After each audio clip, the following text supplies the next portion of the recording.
Back to the Philippines a couple of years ago, and I saw, well, I lived there also when I was 8, and then I moved here, but I didn't think too much about it because I thought that was normal. But when I moved here, I finally saw how poor it was over there. And when I came back, or when I went back there, I asked my uncles, what makes it so different there than here? How come they don't have the same opportunity? My parents grew up poor, and like they had neighbors who were even poorer, like a family of 8 sharing one fish for dinner and things like that. And but those families did well in school and then did well for their jobs, or got good jobs and had good lives. But what made them not stay in there was the government, because they saw no opportunity. So I think I would emphasize it more on the government, because in addition to that, there's many like millions of dollars going into the Philippines through like donations and things like that, but none of it, from what I hear from my parents, ever reaches to the people, because it gets dispersed in higher power first.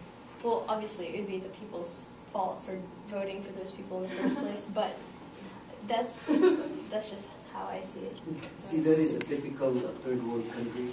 The economic structure itself. Yeah. You have the rich or very, very rich. Then you have the poor or really very poor.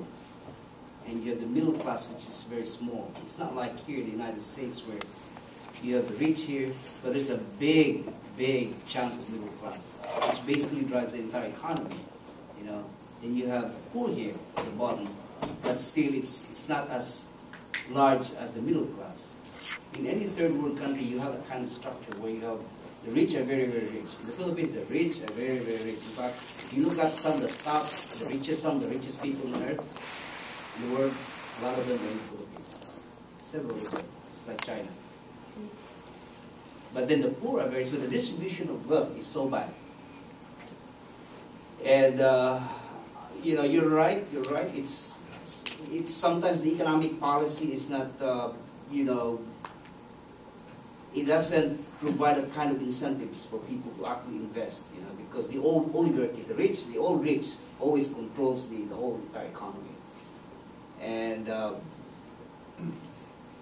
but the people also need to think of some things, more creative stuff.